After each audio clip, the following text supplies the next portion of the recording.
संयुक्त राष्ट्रांमध्ये पुन्हा एकदा भारतानं पाकिस्तानला फटकारलाय। जम्मू काश्मीरमध्ये मानवाधिकारांचं उल्लंघन होत असल्याचा गळा पाकिस्ताननं काढला आणि त्यावरच भारताचे क्षितिज त्यागी यांनी पाकिस्तानच्या खोटारडेपणाचा पडदा जगासमोर फाडला।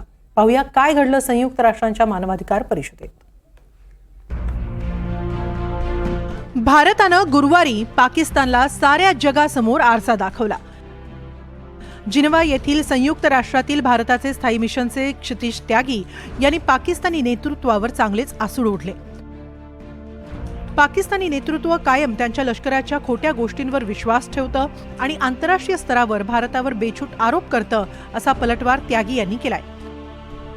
पाकिस्तानचे कायदा मंत्री आझम नझीर तरार यांनी भारताच्या जम्मू काश्मीरमध्ये मानवाधिकारांचं उल्लंघन करत असल्याचा आरोप केला होता, त्यावर त्यागी यांनी हे प्रत्युत्तर दिले। संयुक्त राष्ट्राच्या मानवाधिकार परिषदेच्या 58व्या अधिवेशनात भारत पाकिस्तान खडाजंगी झाली। It is regrettable yet unsurprising. Pakistani नेते आणि प्रतिनिधी हे पाकिस्तानी दहशतवाद्यांच्या ताब्यातील लष्कराकडून मिळालेल्या खोट्या बातम्यांवर विश्वास ठेवतात आणि त्याच बातम्या पसरवतात। हे पाहणं खरंच दुःखद आहे। पाकिस्तान OICच्या नियमांची थट्टा मस्करी करते। या परिषदेचा अमूल्य वेळ या खोट्या बातम्यांवर व्यर्थ होतोय, हे अत्यंत दुर्दैवी आहे। या अफवा पसरवणारा देश कोणता? तर तो अस्थिर आहे आणि आंतरराष्ट्रीय मदतीवर जिवंत आहे।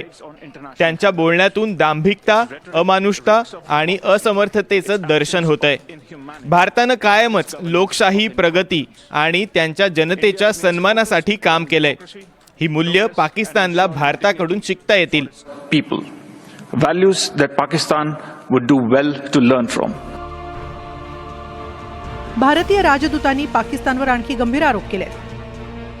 पाकिस्तान आंतरराष्ट्रीय व्यासपीठाचा भारताविरोधातील द्वेष पसरवण्यासाठी वापर करत आहे। आपल्याच घरातील समस्यांवर इथं तोडगा काढण्यापेक्षा पाकिस्तान भारताविरोधात गरळ ओकण्यात धन्यता मानत असल्याचा घणाघात भारतीय राजदूतांनी केला। तसंच त्यागी यांनी जम्मू काश्मीर आणि लडाख हे भारताचे अंतर्गत अविभाज्य भाग आहेत, हे ठणकावून सांगितलं। पाकिस्तानच्या आरोपांना उत्तर देताना त्यांनी या प्रदेशातील विकासाचे, प्रगतीचे दाखले दिले। The Union Territories of Jammu and Kashmir. Jammu Kashmir आणि लडाख हे केंद्रशासित प्रदेश कायम भारताचे अंतर्गत अविभाज्य भाग आहेत।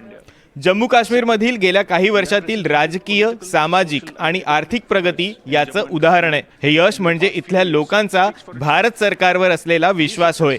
भारत सरकारनं पाकिस्ताननं गेले कित्येक वर्ष माजवलेल्या दहशतीपासून या लोकांची सुटका केली आहे आणि परिस्थिती नियंत्रणात आणली आहे। ज्या देशात दररोज मानवाधिकाराचं उल्लंघन होतं, अल्पसंख्याकांवर अत्याचार होतात, लोकशाही मूल्यांची हत्या होते आणि जो देश संयुक्त राष्ट्रांनी दहशतवादी घोषित केलेल्यांना आसरा देतो, अशा पाकिस्तानची भारताला प्रवचन देण्याची योग्यताच नाही। Pakistan is in no position to lecture anyone.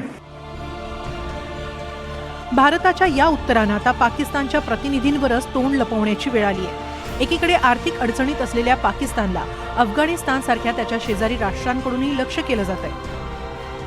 महागाई आवासून उभी आहे। विकास साधायचा झाला तर आंतरराष्ट्रीय मदतीशिवाय पाकिस्तानला दुसरा पर्यायही नाही। तरीही पाकिस्तानची गुर्मी काही कमी होत नाही। भारताविरोधात आंतरराष्ट्रीय स्तरावर कट कारस्थानं रचण्यात नेहमीच दंग असलेला पाकिस्तान आता भारताच्या या सडेतोड उत्तरानं चांगलाच तोंडावर आपटलाय। Bureau report, NDTV Marathi.